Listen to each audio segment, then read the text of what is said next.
Hello, hello, and welcome back to Midlife Mojo, Fit and Flourishing After 50. Today, we're going to be talking about something that I think might sound a little backwards at first, eating more food, not less, to lose weight after 50. And so here's what I'm going to be covering today. I want to talk about why the generic advice of just eat less doesn't work for most of us. We're going to break down what actually makes a plate of food filling. And we're also going to talk about how to build that plate out so that you know kind of exactly what goes on your plate. And I'm also going to give you a simple guideline that makes this whole process sustainable instead of, one more diet that falls apart in 3 weeks. And so by the end of this episode, you are going to know exactly how to build a plate that keeps you full. It also supports your muscle and gets you into a fat loss deficit. So let's just dive right in with why eating less backfires, right? So many of us have a story about undereating. I know I do. I bet most of you do as well.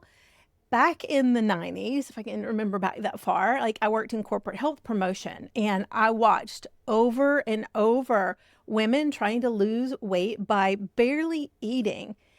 They were living on lean cuisine meals and slim fast. And, those are highly processed, low volume, low calorie foods.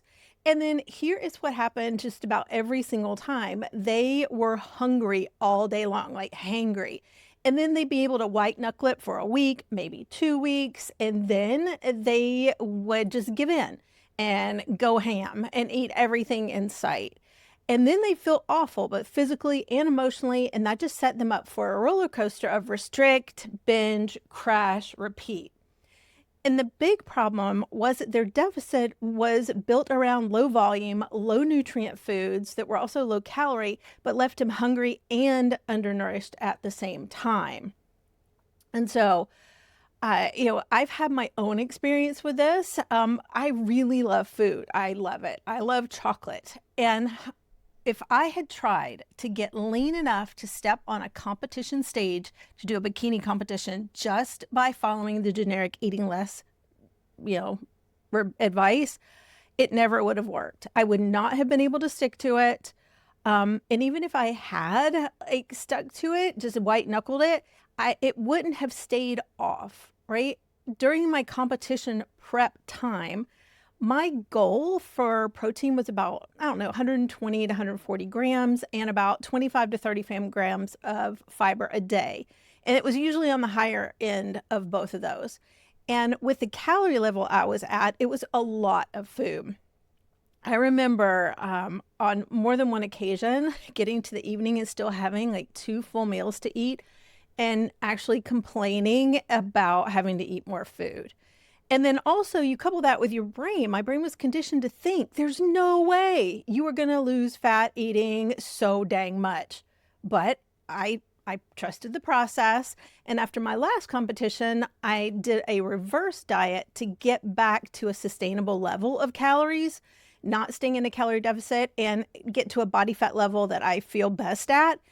And so now that I'm not prepping to get on a stage in a really skimpy bikini, I'm in maintenance. And so I'm training for real life, for high energy, for strength I can actually use day to day. And so my protein target is a little lower now. And I'm sharing this because I want you to see that the exact targets move depending on where you're working toward. But the principle underneath it never changes. The high protein, high fiber, high volume, high nutrient is what helped me get lean and also what helps me maintain. And so the goal really isn't a smaller plate and less food. The goal is a fuller plate of the right things to fuel your body, your activity level in a way that's aligned with what you are working to achieve.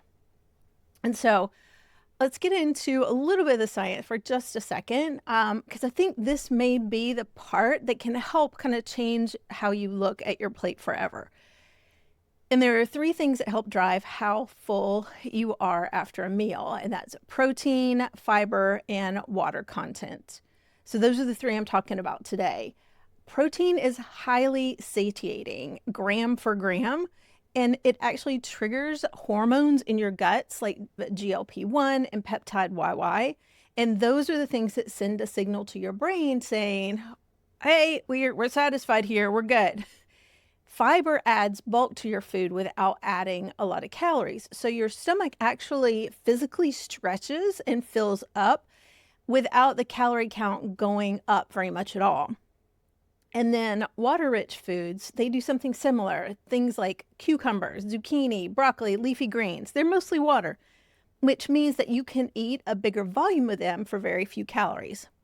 So when you put those three together, protein, fiber, and water, that combination is exactly why you can have a really big plate of food that actually has fewer calories than a smaller plate of more processed food. And it can also leave you full for longer, even with those less calories. Like no willpower, no restrictive portion control. The food itself is actually doing the bulk of the work, and that just makes it easier for you. And, who doesn't love that? So, let's talk a little bit about what actually goes on that plate, what it might look like. I want you to think about like the components of a lean protein, like fiber-rich, colorful vegetables, and then complex carbohydrates.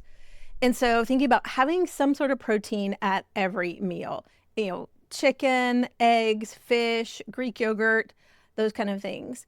Aim for about 25 to 35 grams per meal. And then fill up about half your plate with fibrous vegetables. So leafy greens, broccoli, zucchini, peppers. These are all the foods that are going to do heavy lifting for that volume. And you want to aim for, about 8 to 10 grams of fiber per meal, working up to about 25 grams a day. And then there's complex carbohydrates. And those are whole grains, beans, sweet potatoes. These things are there to fuel your training and also help with recovery as well. Some of them will give you fiber, so get the fiber boost in there. And this matters so much for the season of life that we're in. And, it's not just about staying full in a deficit, it's about getting those phytonutrients and those micronutrients that your body needs, because when our estrogen declines, it speeds up bone loss. And if we're losing bone faster than we used to, and losing weight at the same time, that actually puts your bones at more risk. So that means calcium, vitamin D, vitamin K, magnesium. They're not just nice to have, they're protective, especially while you are in a little bit of a calorie deficit. Estrogen also has an anti-inflammatory effect. So when it drops, inflammation and cardiovascular risk tend to climb. And so the micronutrients like magnesium, selenium, those kind of things can help counter that, as well as phytonutrients. And phytonutrients are those plant compounds that are in fruits and vegetables that give them their color. Like you may have heard of things like polyphenols. And so this isn't just really a fat loss plate. It's a plate that's taking care of you on many different levels. And so that's not to say that I think processed foods are evil. I don't. I do think we've been sold a story about them that isn't quite true or accurate. Processed diet foods or processed foods that are low in calorie were never meant to keep you full. They were meant to be low in calorie, and low calorie generally means low volume. And so that's the trade-off that nobody really talks about.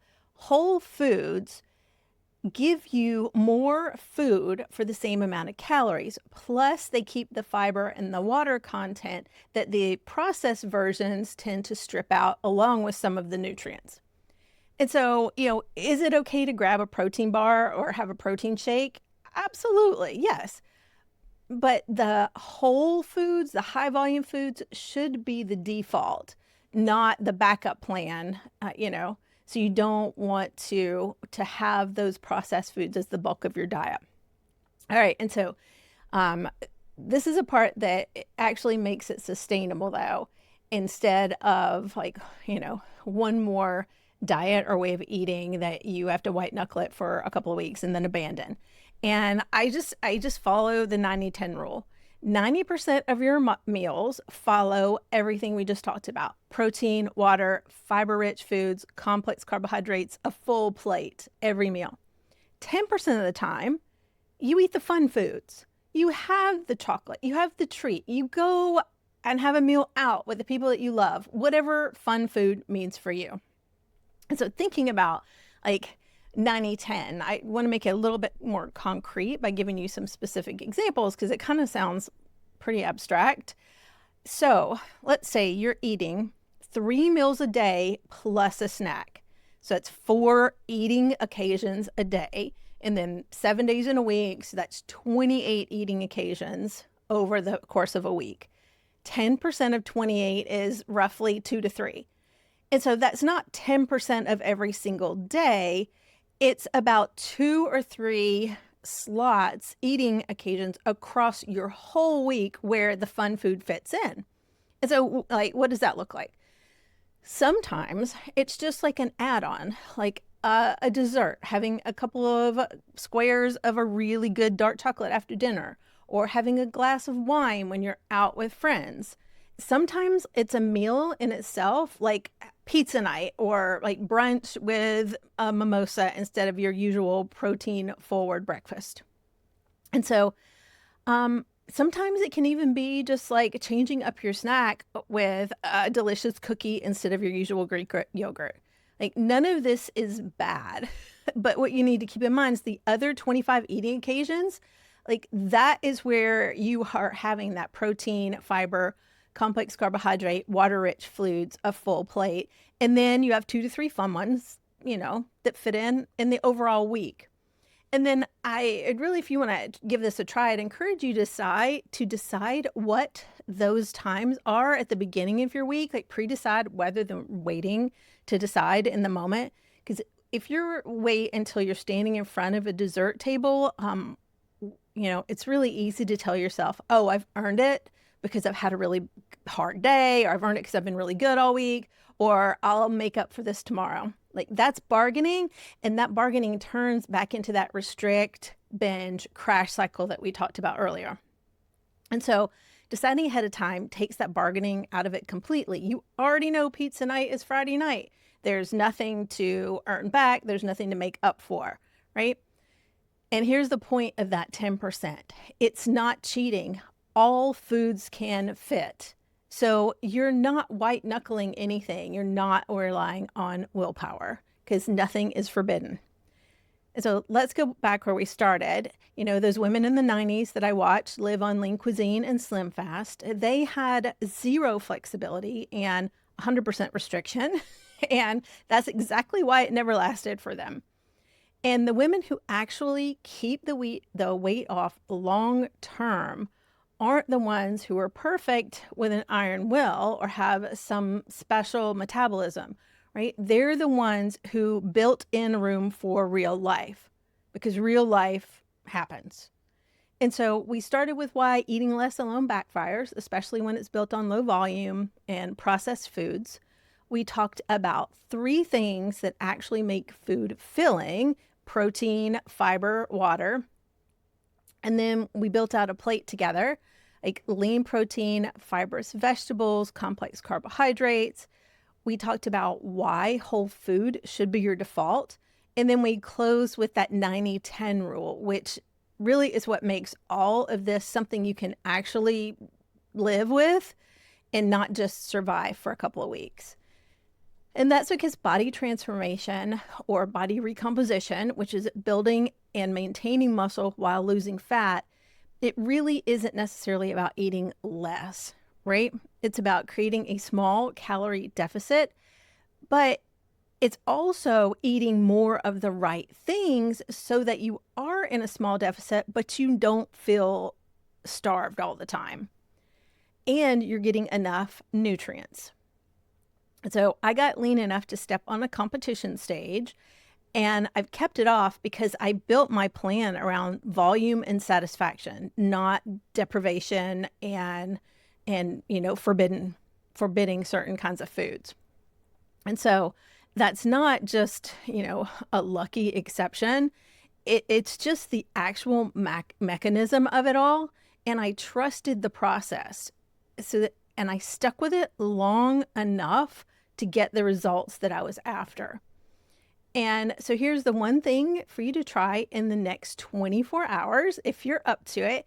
And that is at your very next meal. Look at your plate and then ask yourself, where is my protein on the plate? Where is my fiber? And how much water-rich food do I have on here? And just notice it. That's it. That single check-in starts building that awareness. And that's what makes this whole approach of high volume, high protein eating become automatic over time.